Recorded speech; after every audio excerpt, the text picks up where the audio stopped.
We're picking my May TBR today. Last month, I read 50% of my monthly TBR. I read 2 out of 4, and I did also read The Thorn Queen because that came out in April as well.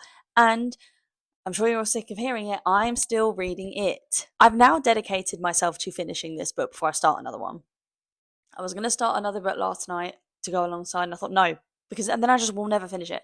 I need to sit down, I need to read it, and that's what I've been doing for the past few days. So, yeah, anyway, that's just an update on what I'm reading right now. So, I do have a couple of arcs that I got last month. I'm not sure what date they come out. I'll put them on the screen in a minute, but I can tell you what the names of them are. The first bit we have is Heaven's Bent, Hellbent.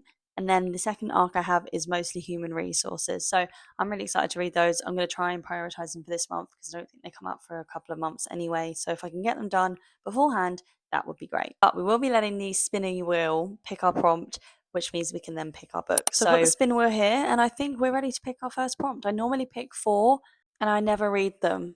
But I'm still going to pick 4, and I'll maybe pick a 5th. I don't know why, but I just love picking them. Anyway, let's just spin the wheel. 5-star prediction. 5-star prediction. I mean, I've got a lot of books on here. I'm not seeing any at the moment that I think could be a 5-star. Okay, one that did just pop out to me. Half a Soul by Olivia Atwater. That sounds right up my street, and everyone loves this. Well, from the reviews that I've read anyway. So that is a contender. Oh God, this is tricky. This is one that I have had on my shelves for so long. These are the first 2 that jumped out of me, so I'm just going to choose from these 2. I've put off Daisy Jones and the Six for a while, as I've said, because it just is a very what it seems. It's quite a character-driven book, which I don't normally like very much. I prefer something that's action and twists and turns and plots, but I feel like I have overdone fantasy slightly for the last few months. I feel like it's been very fantasy heavy, so I would like to try and switch up my genres this month. This one isn't necessarily a high fantasy book, but I know it's about fairies and it's about Regency England, and I have literally just read The Thorn Queen, which is along those same lines. So, that being said, I'm going to pick Daisy Jones and the Six, and I'm actually really excited to read this. I think it's gotten so much love and everybody loves it. It's one of those books I definitely think it's possible that it could be a 5-star, but I do have some drawbacks. But I just think if everyone loves it, there is a reason. So the wheel is being very generous to us already. Let's see what the next prompt is. Out of comfort zone.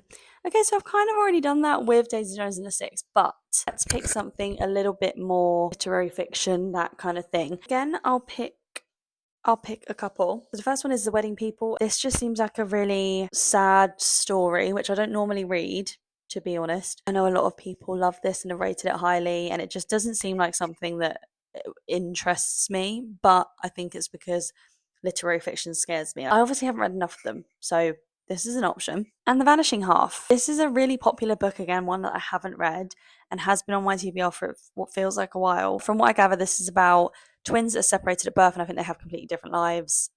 That's what I can remember. So 2 very different stories. I'll read you each of these synopsises. Phoebe Stone arrives at a grand beachside hotel in Rhode Island wearing her best dress and least comfortable shoes. Immediately, she is mistaken for one of the wedding people, but she's actually the only guest at the Cornwall Inn who isn't here for the big event. When the bride discovers her elaborate destination wedding could be ruined by a divorced and depressed stranger, she is furious. Leela has spent months accounting for every detail and every possible disaster except for, well, Phoebe. Soon, both women find their best laid plans derailed and an unlikely confidant in one another. Hilarious and moving.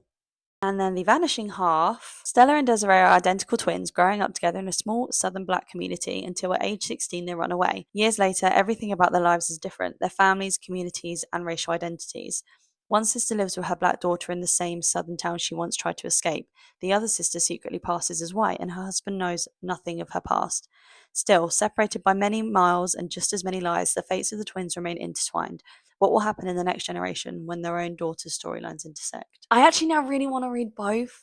I think this one is more out of my comfort zone, I think. It's got a completely different kind of story. So I think I'm going to go with The Vanishing Half. That is our second book for May. Time to pick our third prompt.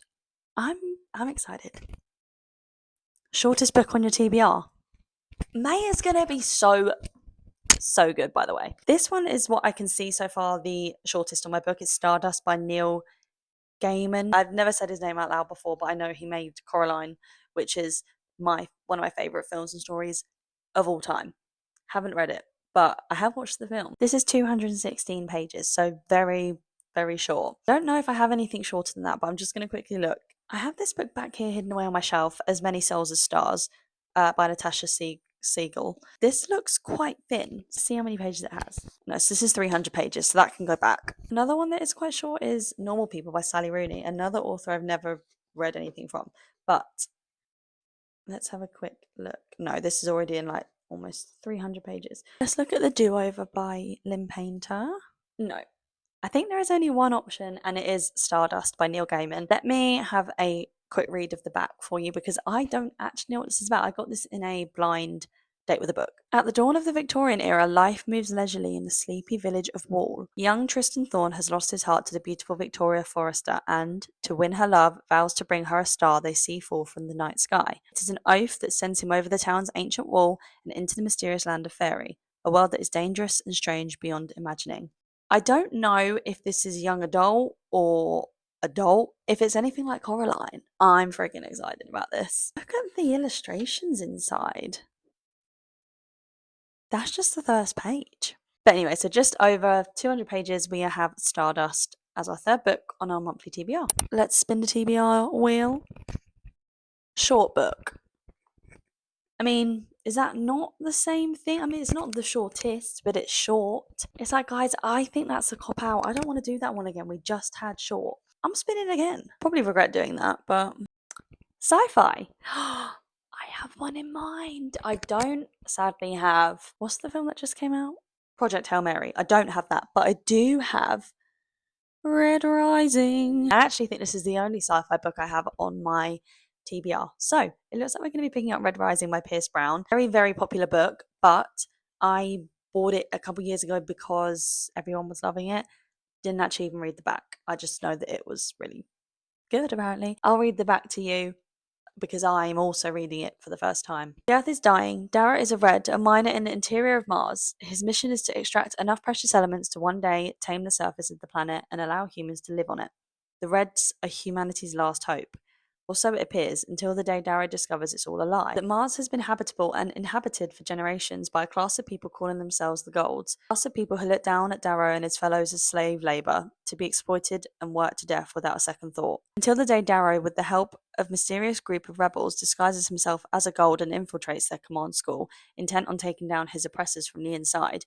But the command school is a battlefield, and Dara isn't the only student with an agenda. Red Rising is going to be our fourth book on our main TBR, and we are going to do a bonus pick. And last but not least, person on the cover. Okay, maybe we should mix up the genre a little bit. I'm going to see if I have like a thriller or something with a person on the front. I doubt it, but maybe. Within These Wicked Walls, this could be fun. Or we could go with like a guaranteed little romance, but they've not been what I've been wanting to reach for recently, to be honest. Is this... I haven't read a Freedom McFadden book in a while. Do these have people? No, I have a hand. Doesn't really count. I don't know if I'm in the mood for a YA kind of fantasy-ish book. I'm just going to pop this back here just as an option. Okay guys, I think I just found the perfect thing that I'm looking for. And it was just sat here this whole time and I didn't even think. Strange Buildings. I read Strange Houses, last year, I think, end of last year. And I thought it was really fun. I thought it was a really cool concept. And this has got a person on the cover. It's actually got two people on the cover. So that double ticks the box. And that is exactly kind of what I'm wanting right now. Just something different. A bit like thrillery, horror-y. I love my horror, if I haven't told you guys already. I love horror. I literally watch horror video games, horror films daily. So if you haven't seen anything about these books before, they're kind of hard to explain, kind of interactive. They've got like the Strange Houses one. It was all about floor plans and trying to find out the mystery of this weird curse, I think, that was happening. But like the tagline for this book is 11 buildings, one terrible secret. So I think it carries on with the same main character from the last book. I haven't actually read Strange Pictures, so I don't know what the characters are in that one, if that carries on. This is the author's photo, just to let you know. That sums things up. Oh, and there's another one coming out soon, Strange Maps. Well, keep an eye on that. So that is our fifth and final pick for May. I'm super excited with the variety that we've got here. I've also just remembered that I said I was going to read 2 arcs. It's like, where am I getting time for this? Well, actually, there's 2 bank holidays in May. Oh, guys, and the next TBR we're picking is my June TBR, obviously, because that's how the months work. But that's when I go on holiday for a week. I'm going to get some insane reading done, and I'm so excited. That's always when I read my best, and also actually when I rate my highest. And so I really do think it's the right place, right time for books. Thank you guys so much for watching this TBR video. I hope you enjoyed. If you want to see any more videos, feel free to subscribe. Follow my Booktok, Bookstagram. It's all linked below. And yeah, I'll see you guys in our next reading vlog where we can discover a new genre and discover some new authors that might become my faves. Thanks for watching. Bye.